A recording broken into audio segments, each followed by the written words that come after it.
Much time. All right.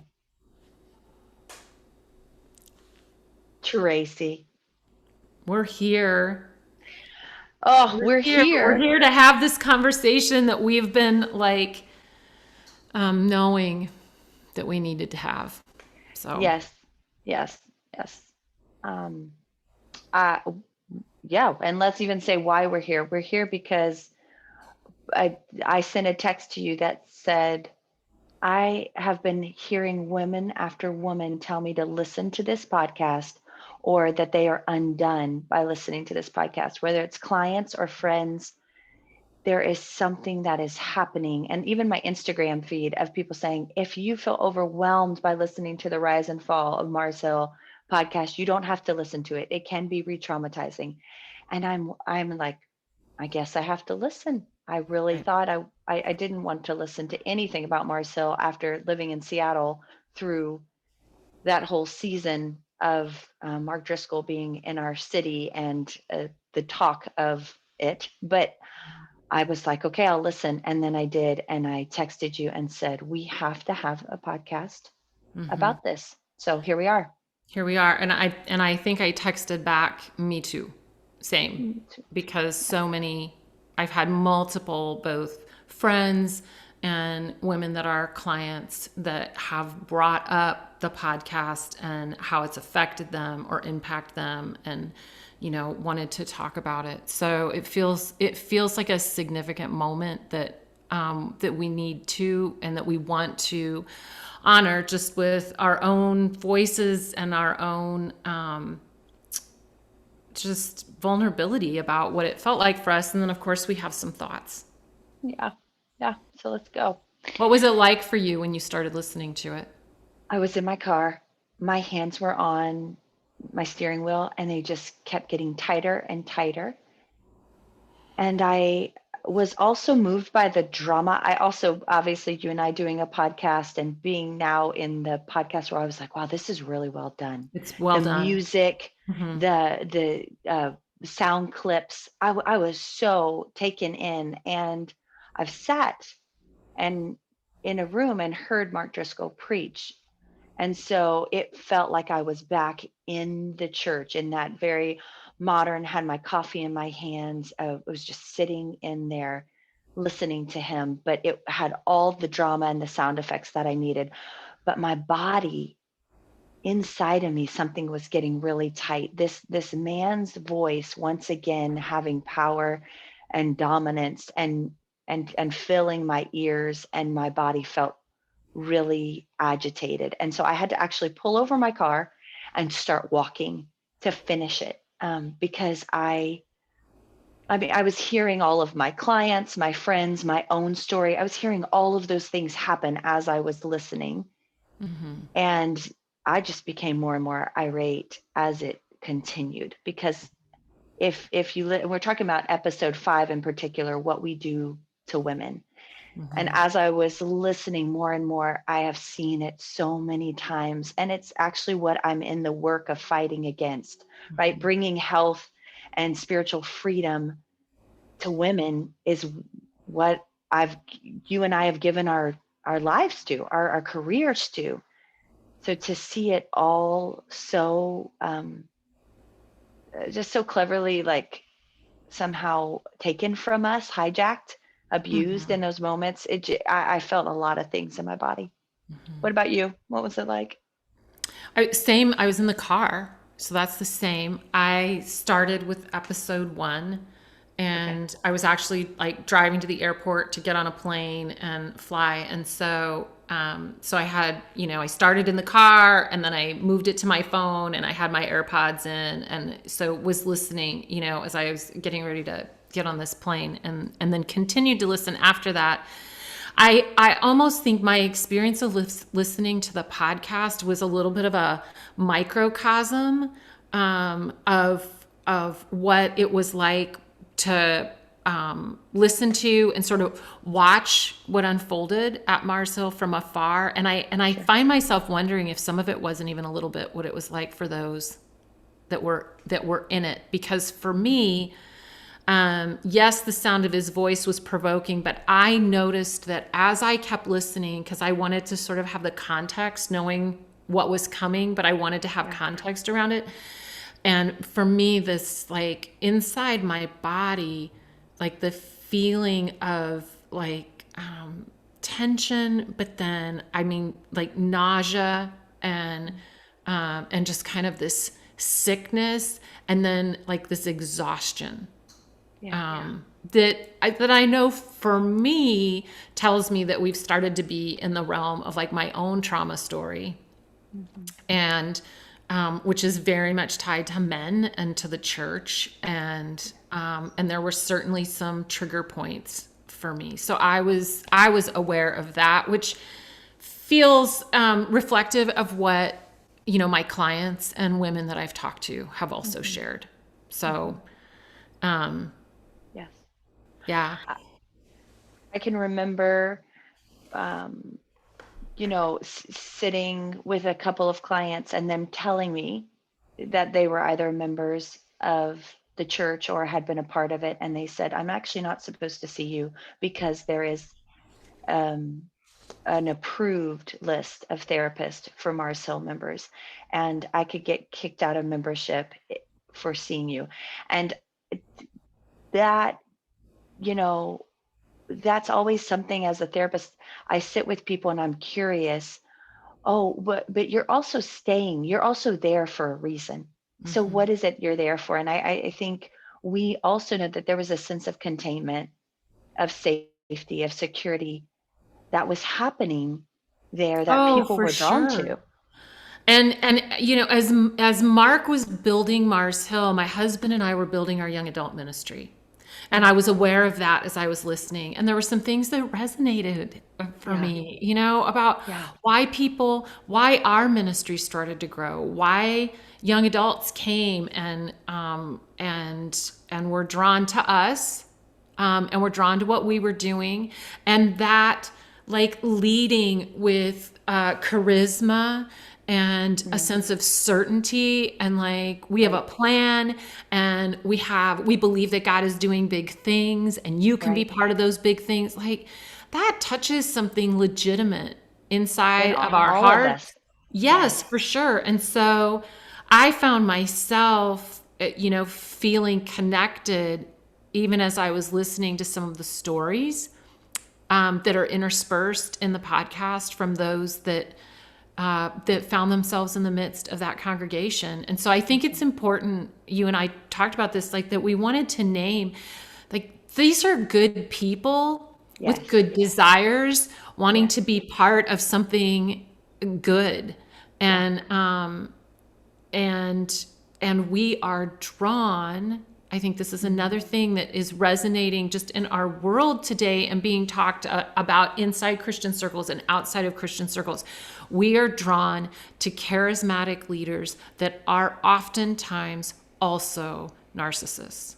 yes, yes. And so we're not going to unpack all of that, Hmm. but we're going to name it, and Hmm. I think in that ask the question, like, who are you drawn to? Yeah, Who are yeah, you drawn to? What are you drawn to? yeah. And Who are you following? Who are you yeah, listening to? And why? And and what do you why? know? What do you know about your own story that draws you to who you listen to? Right.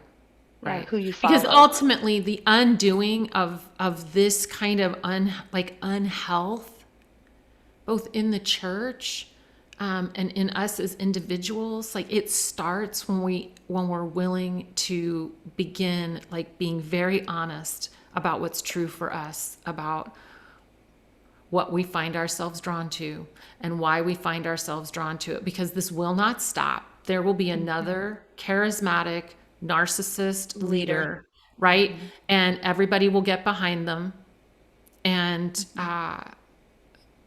we need to know why. Hmm. Each of Hmm. us as individuals need to know why. Hmm.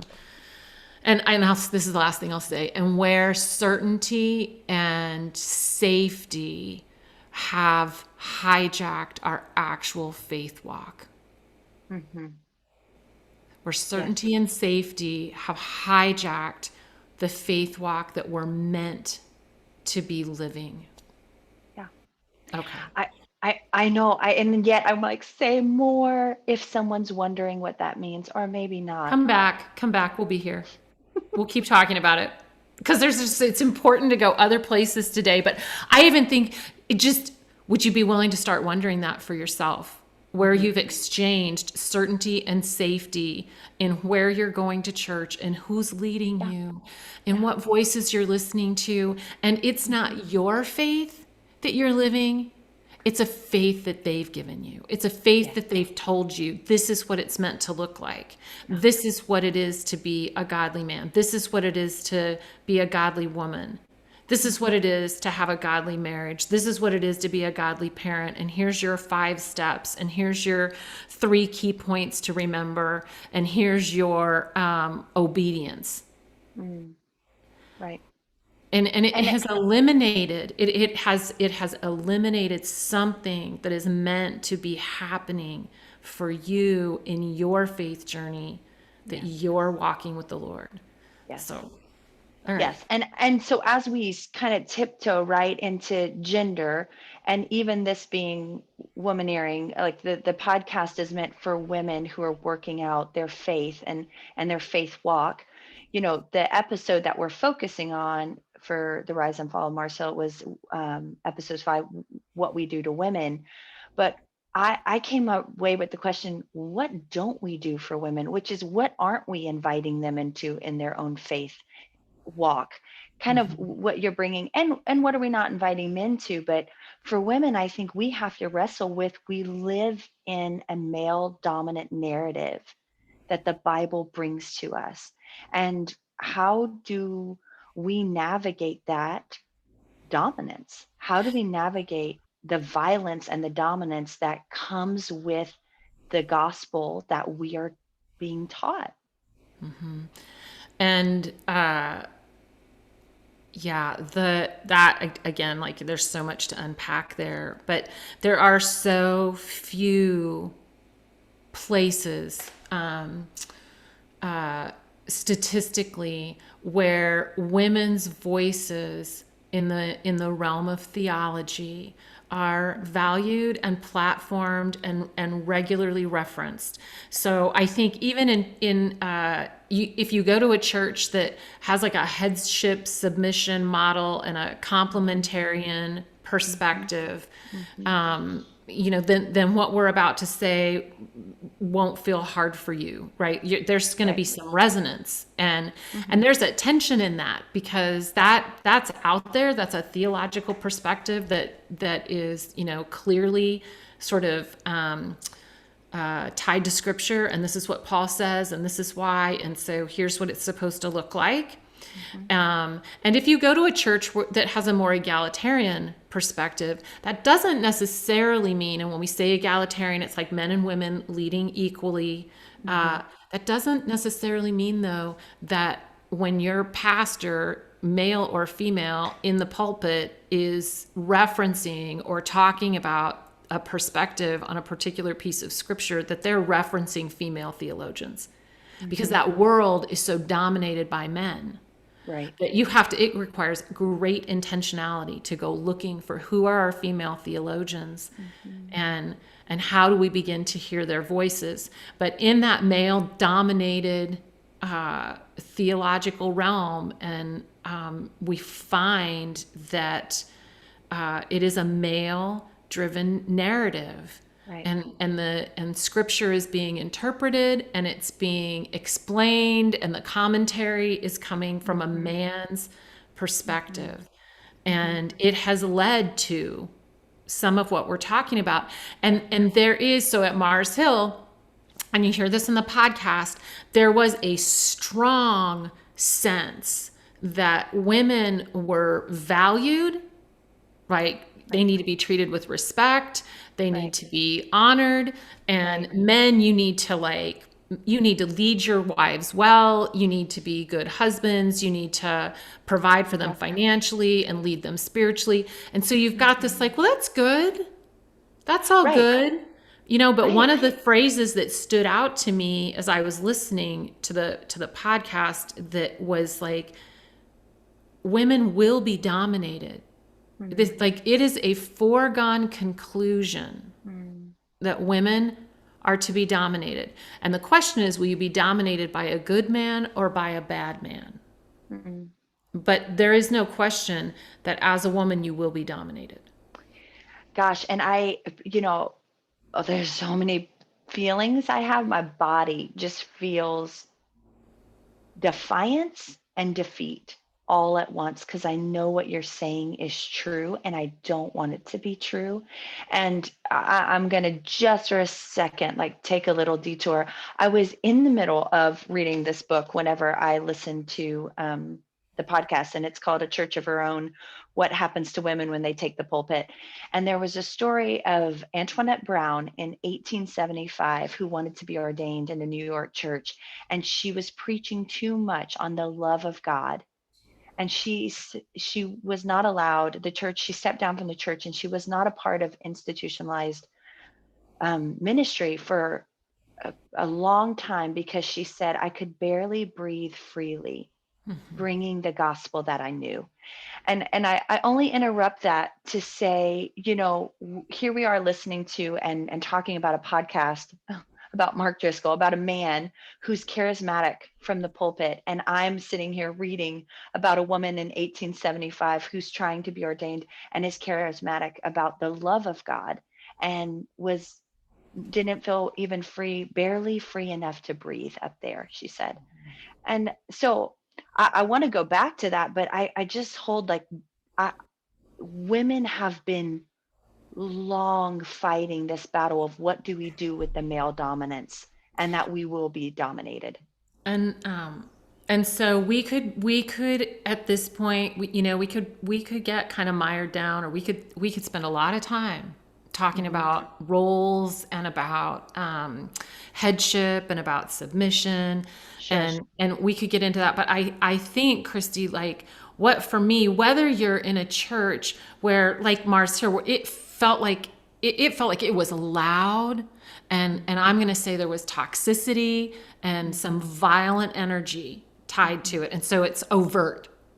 Mm-hmm. But if you're at a church and it's more covert, and it doesn't feel as loud and it doesn't feel as angry, but there's this sense, and we've bought into this idea somehow that men are meant to have power over women, Mm-hmm. that God ordained that men would have power over women, then what I want to invite our women to listen and, like, just start to roll around inside just for yourself is, what does that say?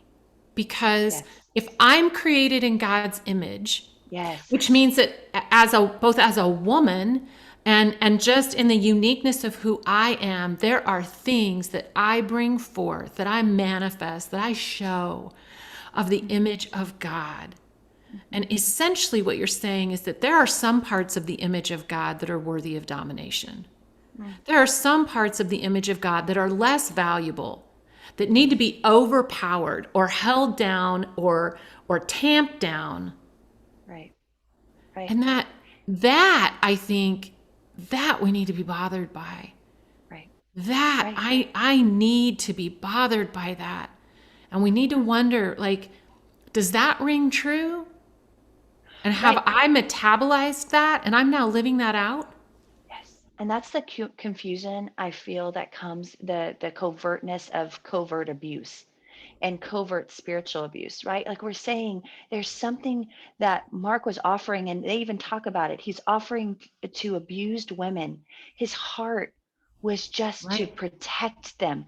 I mean, and there's a statement of like what we found out was that women who were abused had to then be dominated by a good abusive man rather than a bad abusive man.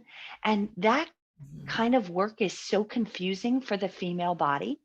That kind of work is so um yeah, I mean, confusing is the only way I need to know to put it. We don't have much understanding of spiritual abuse, and we don't talk about it much. We don't clinically diagnose it.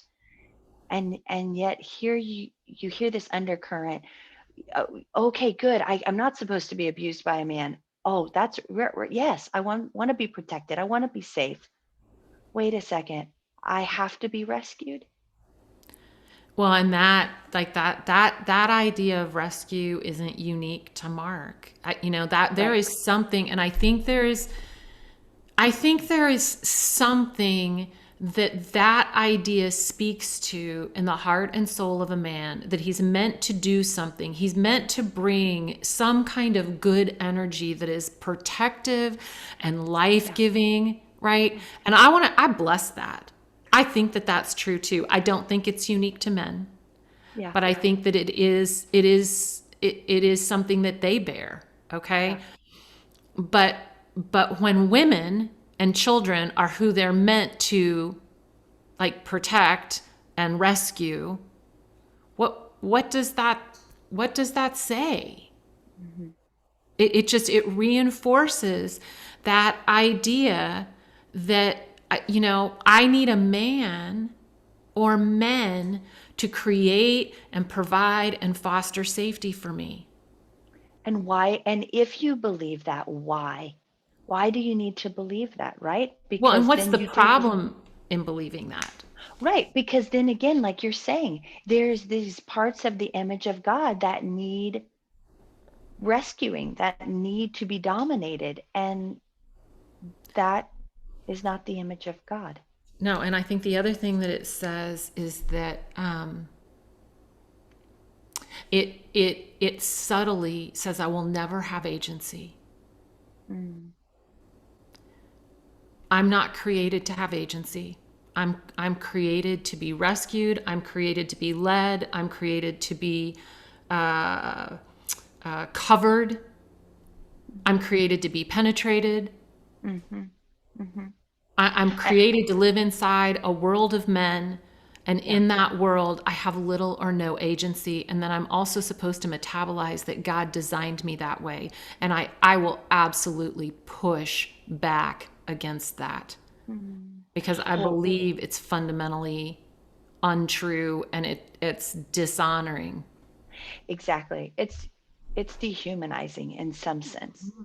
And I think that gets to the end of the podcast where we get to this place that Mark basically tells a story of a husband who is not a believer, not coming to church, and he tells the wife, "You go home." He said, "Do you give your husband blowjobs?" And she said, "No, I don't feel comfortable with that." And he said, "You go home and you repent and you tell him you've sinned against him and you give him a blowjob." And he said, and that husband was in church the next week, wanted to meet me. And he said, this church is different than any other church.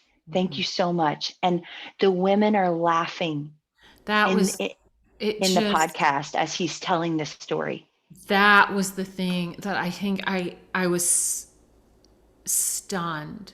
Like Mm, just mhm. the women laughing in the audience at a pastor compelling a woman in the name of Jesus to perform a sex act.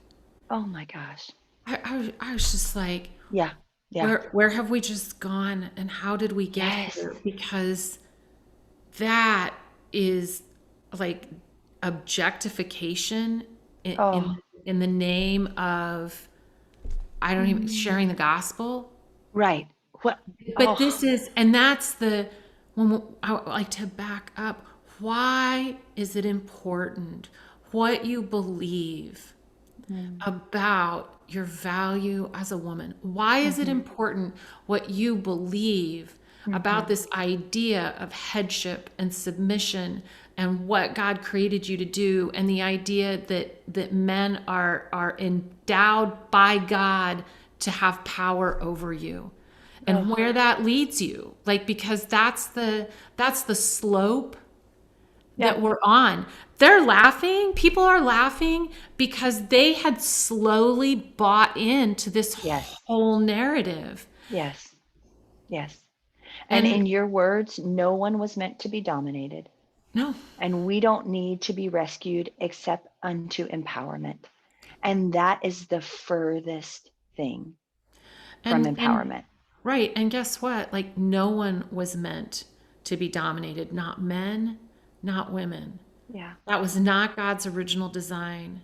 Yeah. That is not what he created us for. And in any given moment, I may have something that you need, Christy. I may have Mm. something that can bring some sense of a rescue to you in a way that you need Sure. it. Sure. And 4 days later you might do the same for me. Mhm. Right? Like it's a mutuality Mhm. of like Mhm. bringing our gifts and our talents and Mhm. and where we may be at any point in our life to benefit another, but not to dominate them in a role or in a permanent sort of a Yeah. setting that's tied to some hierarchy. Yes. Mm. It's just that's not what Jesus bled for. I don't believe it. I Well, don't believe it. and the verse I never heard quoted from Mark was, husbands, lay down your lives for your wife as Christ did for the church. Like I don't see, I see the crucifixion story in Jesus's gospel. I do not see it in this male dominant narrative that is being taught from this pulpit. I don't hear the invitation for husbands to lay their lives down. It's, there's a protection, and there's a violence to it that is just, and a domination that doesn't feel like the crucifixion. Well, and in naming that the only power that women actually have is the power to seduce men. Oh, And that is clearly communicated, and that ties into purity culture. yes. And It's we were given that message too. And so mm, the only power I have is really it's evil. yeah, That's what I'm being told. yeah, I'm yeah. dangerous. The power I have is dangerous and it's evil. And Hmm. it's because if I don't cover all of myself, if I don't Hmm. behave appropriately, if my skirts aren't long enough and my Hmm. shirts aren't buttoned up tight enough and I'm Hmm. not careful enough, Hmm. I can cause a man to sin. Hmm. And that would be Hmm. on me because Hmm. I have the power to do that. And you Sure. hear in that the continued objectification. Yeah. Well, and then it just flips into marriage. Then the Right. objectification is on the other side. If I don't give him what he wants, if I don't have sex with him when he wants, he'll go somewhere else. If Because I don't that's the do the power that I things, have. Right. yes. And it's just such a, it's so deep rooted. I don't know that that won't be the female's default for a long time, particularly if the narrative never changes. And I think as we sort of wrap up, it's like we have to chart the path out from this. Like, and that's what we're Mm, trying to do. We are trying to chart a path out that isn't about having power over men or taking power away from men or right. naming that men have toxic masculinity it's like no, we want to be charting a way out that invites both men and women to Right. consider what it looks like to live a life of faith that honors fully in one another the image of God Hmm. that we bear, Hmm. and to reconsider any theological position or Yeah. principle that we've been taught that comes against that, Yeah. that Yeah. that that somehow diminishes that, Yeah. because otherwise this just perpetuates. Yeah.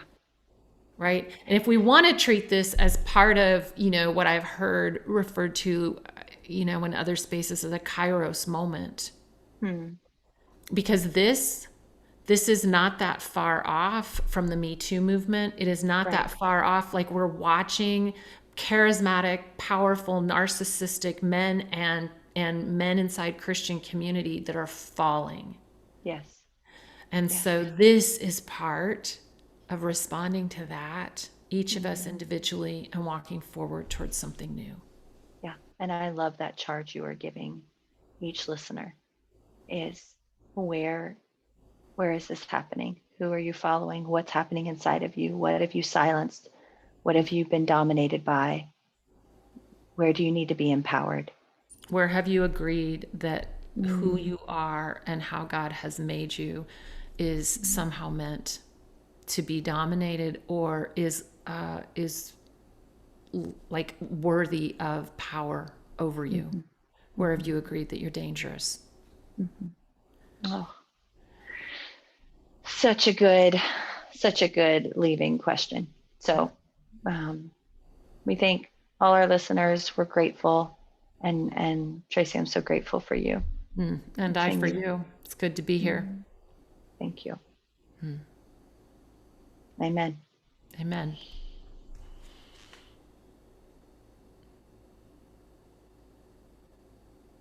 Okay.